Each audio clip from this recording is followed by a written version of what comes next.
biar ku akhiri, biar ku akhiri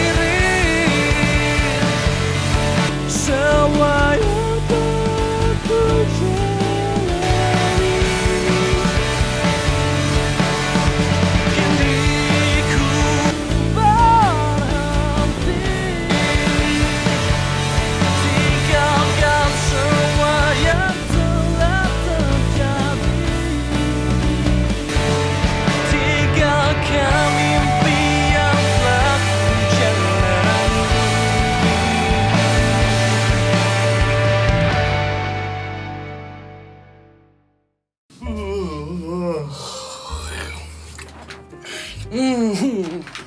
Oke, kali ini membahas gimana caranya gua rekaman di studio gua dari awal sampai dengan selesai, sampai dengan mixing dan masteringnya.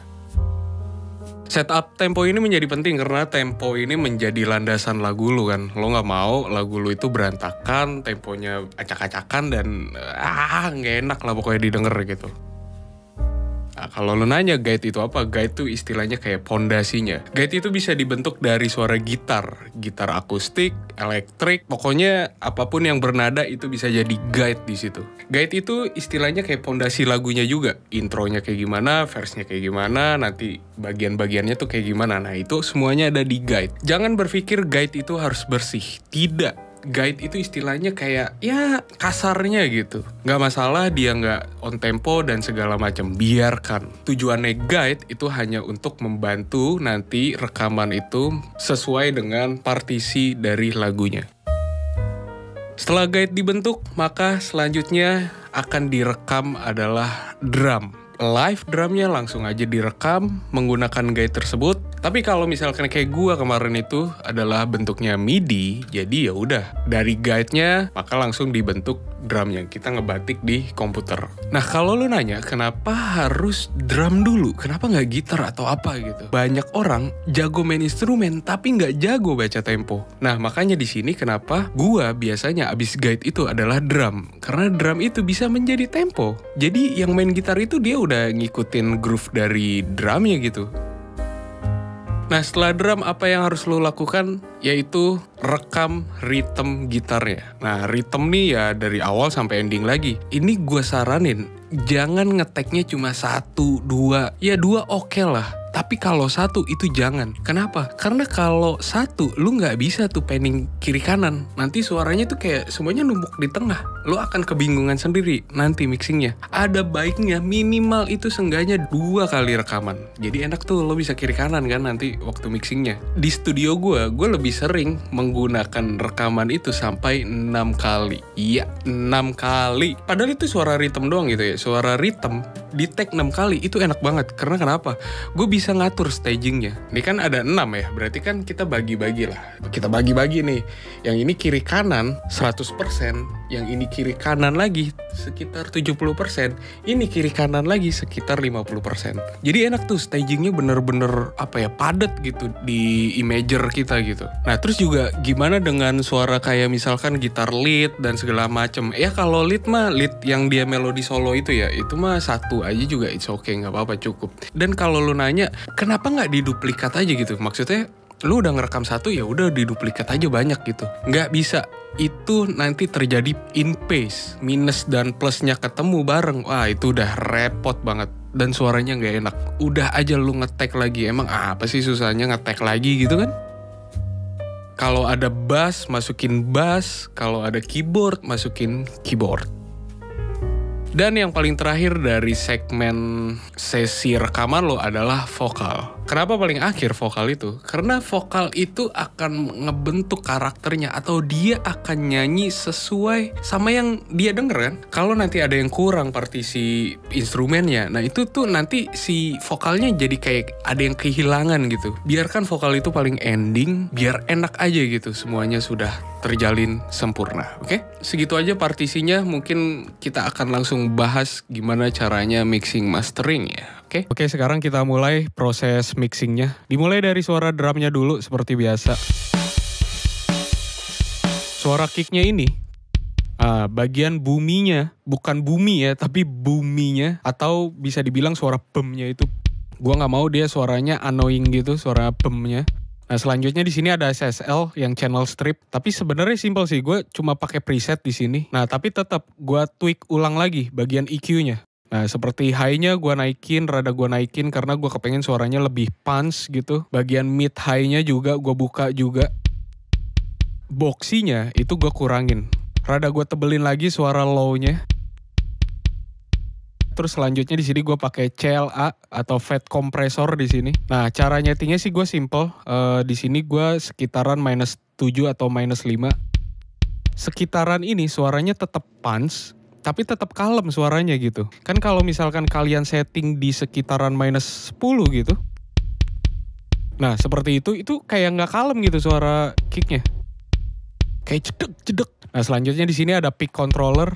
Nah, pick controller ini bawaan FL Studio. Dia ngekontrol suara low dari suara bassnya. Nah, istilahnya tuh kayak nge-sidechain. Ini kalau gua nggak pakai.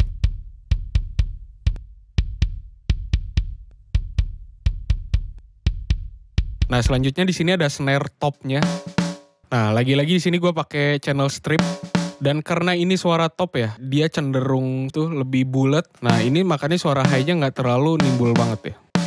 Lanjut di sini ada NLS. Nah, NLS ini tuh semacam saturasi yang berdasarkan analognya. Mic itu kalau nggak salah dia dari Mainly. Nah, kalau yang Spike dari SSL, Nivo ini dari NIF. Ini tolong dikoreksi ya kalau misalkan gue salah. Nah, ini drive-nya gue bikin rada-rada distorsi.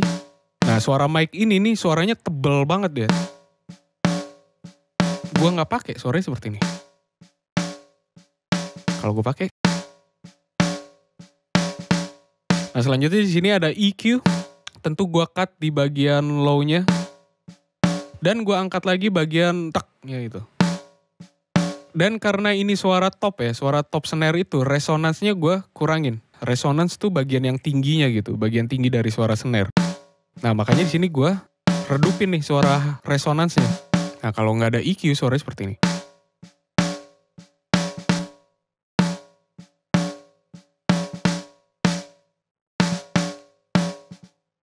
Lanjut di sini ada kompresor seperti tadi di kick, setting inputnya kayak tadi di kick juga sekitaran -7 dan -5. Gua nggak mau suaranya itu ngehantem banget. Oke, lanjut di sini ada resonance, resonance snare nih atau bottomnya snare.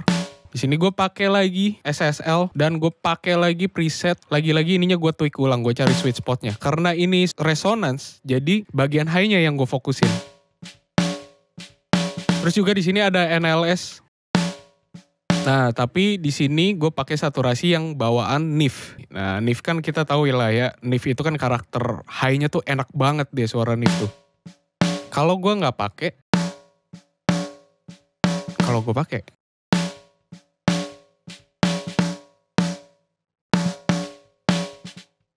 dan selanjutnya di sini ada crash seperti kayak room atau apa gitu. Dan simple banget, gue cuma pakai EQ, gue cut kayak gini doang, overhead apalagi. Karena menurut gue overheadnya udah bagus, suaranya nggak usah dianeh-anehin. Gue masukin dalam satu channel yang tidak terpakai dan gue namanya channel bass. Nah di sini namanya drum bass. Nah yang pertama tentu adalah merekatkan ke semuanya ini kan. Kompresor bawaan SSL. Ya ini terkenal banget lah ya, ini buat nge-bass kompresor gitu. Nah, gue kalau nge-bass kompresor atau gue merekatkan sebuah instrumen, biasanya gue tuh sekitaran 4 atau 8 ini. Ini adalah settingan glue gue nih. Nah, ini rahasia nge-glue gue nih. Nah, attack-nya biasanya gue bikin 10 millisecond. Dan rilisnya gue bikin auto, rasionya gue bikin 4. Udah tinggal ini udah gue setting, lanjut gue ke threshold. Nah, gue sekitaran segini aja udah cukup. Dan tentu terakhir gue make up ya, biar cantik, biar ganteng di make up gitu. Make up nih sama kayak gain tapi beda. Make up tuh kayak ngangkat kompresornya ini, karakternya gitu. Nah di sini ada NLS bass. Nah di sini gue pakai yang NIF lagi. Kalau gue nggak pakai, gue pakai. Nah selanjutnya di sini ada EQ. Nah di sini di bagian EQ-nya gue cuma ngurangin bagian boxy-nya. Dan juga bagian high-nya atau bagian kalengnya ini suara si crash tuh kan kayak berisik banget ya, kayak wah gitu. Nah ini tuh gue kurangin. Karena gue tadi konsepnya gue pengen natural, bulat, tapi high-nya tetap ada dan open gitu. Terakhir di sini ada Fruity Balance. Nah ini Fruity Balance nih kayak gain staging. Jadi kan kayak misalkan di sini ada suara intro. Kan kalau intro kan suara vokalnya tuh lemah, lembut gitu. Terus juga jangan sampai suara drumnya itu ngetutup suara vokal. Nah makanya di sini ada gain staging yaitu Fruity Balance atau volumenya gue atur. Jadi di awal gue bikin pelan, nanti di bagian klimaksnya, di bagian ending, suaranya tuh besar volumenya gitu. Drum udah selesai, lanjut kita ke bass. Ya tentu yang pertama gue lakukan di bass ini adalah kompresor. Nah kompresornya gue pakai opto kompresor. Dan lagi-lagi gue setting sekitaran -7 dan -5 karena gue nggak kepengen suaranya terlalu agresif. Nah kayak gitu. Selanjutnya di sini ada EQ. Jadi kalau gue nggak pakai EQ ini, kalian denger deh. Basisnya tuh kan dia pakai pick ya ketika rekaman. Nah, suara picknya itu kerekam juga jadi cetak. Kalau gue gabung sama suara drum, suara cetak gitu jadi nggak enak, jadi nggak slow gitu. Nah, makanya di sini gue kurangin tuh suara picknya. Nah, suara pick itu kan ada di bagian tinggi ini kan. Tapi beda kasus ya kalau misalkan kayak punk terus kayak metal kayak gitu ya butuh suara-suara ini. Cuma ini kan musiknya musik slow gitu ya. Nah, di sini ada bagian moody-nya. Bagian moody dari bassnya gue kurangin. Terus bagian low-nya, low end dari suara bassnya gue juga gue angkat. Selanjutnya ada EQ lagi. Nah, tapi EQ di sini ini berbeda. Kenapa? Karena kalian denger deh suara kick drumnya nih. Tanpa EQ yang ini ya.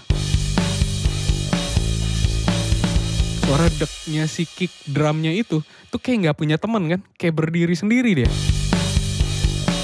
Nah tuh, kayak nggak ada yang nemenin frekuensinya. Nah makanya di sini gue bikin frekuensi yang deknya itu dari suara kick. Jadi kenapa gue boost di sini? Karena gue mau nemenin suara si kicknya itu. Kalau gue nggak pakai, kalau pakai,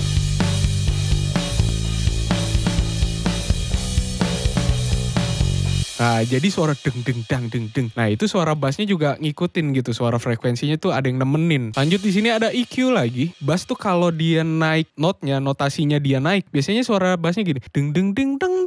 Nah itu kan ada suara tinggi banget ya, nih kayak gini. Nah nih suara tinggi itu biasanya tuh kayak annoying banget gitu, kayak tinggi sendiri suara bassnya. Makanya di sini gue pakai Mac Dynamic EQ. Jadi ketika suaranya tiba-tiba tinggi kayak gini, nah dia ketahan gitu. Kalau gue nggak pakai ini suara jadi kayak aneh gitu. Nah tuh suaranya deng jadi kayak aneh pokoknya gitu. Selanjutnya di sini ada EQ. Nah EQ di sini ya seperti tadi pakai pick controller, gitar. Nah di gitar ini simple banget. Kalian bisa lihat gue cuma pakai EQ loh. Dan EQ-nya bawaan FL. Nih kalau gue nggak pakai, kalau gue pakai,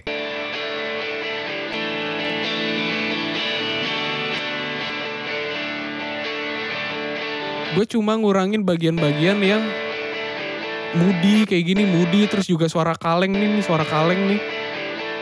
Lanjut gitar selanjutnya juga sama. Lagi-lagi bagian moody-nya, bagian kaleng juga gue kurangin. Pokoknya sama persis kayak tadi deh. Jadi kalau gue nggak pakai tuh aslinya seperti ini. Kalau udah di mixing, semua gitar tuh sama kayak gitu. Karena ini direkam dengan preamp yang lumayan oke, jadi gue tuh mixing gue nggak ribet gitu. Semua gitar sama seperti itu. Nah berbeda dengan suara gitar akustik yang kali ini. Suara aslinya seperti ini.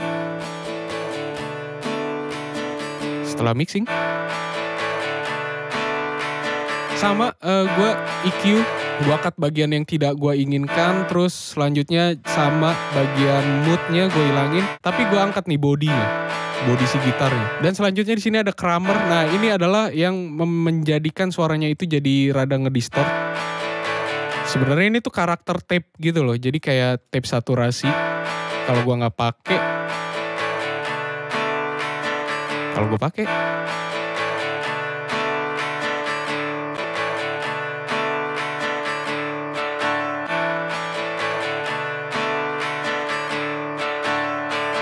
Terus juga di sini ada bass akustik. Gue pakai exciter dari bawaan Ozone. Terus gue pilih yang mid, bagian mid. Nah ini gue mau ngangkat bodinya, tapi yang di tengah. Ini kan dia bisa milih ya antara tengah terus juga samping gitu kan, side. Nah jadi gue angkat nih yang di bagian tengah. Jadi kalau gue nggak pakai nih, kedenger nggak kayak dia tuh ngelebar banget, kiri kanan banget ya. Ketika gue pakai, suara tengahnya tuh kayak ngangkat gitu kan.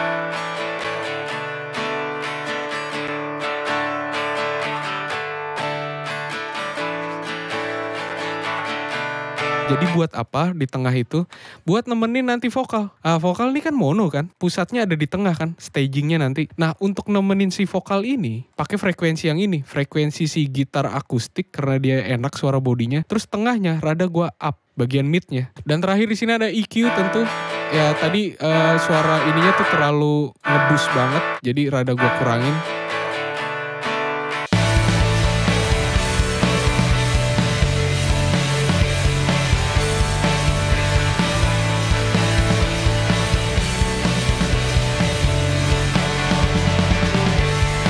Oke lanjut, di sini ada vokal. Vokal aslinya tuh suaranya seperti ini. Biar ku akhiri. Oke, di vokalnya itu ya sebelum di mixing tentu udah di tuning ya. Gue kalau mixing vokal tuh EQ dulu karena gue untuk menghilangkan suara-suara low nih. Biar ku. Selanjutnya di sini ada kompresor. Biar ku.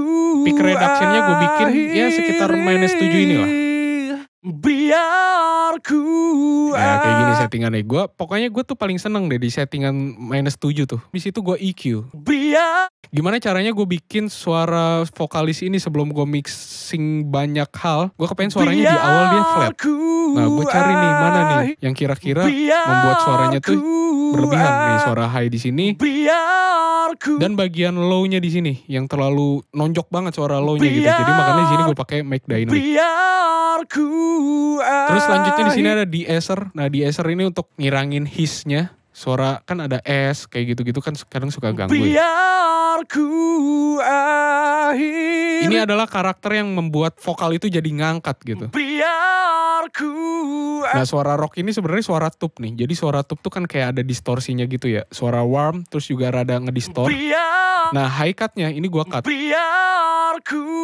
Nah, jadi bener-bener warm gitu kedengarannya. Airnya suara tingginya juga diangkat. Biar ku akhiri. Biar ku akhiri. Biar ku akhiri. Di sini ada exciter vintage. Biar ku. Sengaja bener-bener gue bikin rada ngedistort karena gue mau bikin karakter si lagunya ini bener-bener vintage dia karakter vokalnya. Biar ku akhiri. Kalau gue nggak pakai suaranya tuh kayak rada mendem. Nah ketika gue pakai vintage exciter ini rada ngebuka suara high-nya, tapi tetap warmnya tetap enak. Biar ku akhiri. Biar ku akhiri. Kedengar kan ya suara airnya, suara apa tuh? Suara udaranya kedengar kan? Nih. Akhiri. Akhiri. Akhiri. Akhiri. Terus selanjutnya di sini ada EQ lagi. Nah, gue nyari frekuensi-frekuensi yang dirasa suara airnya itu nyakitin kuping gitu. Cara nyarinya gampang, lu tinggal seperti biasa lu gedein kayak gini kan.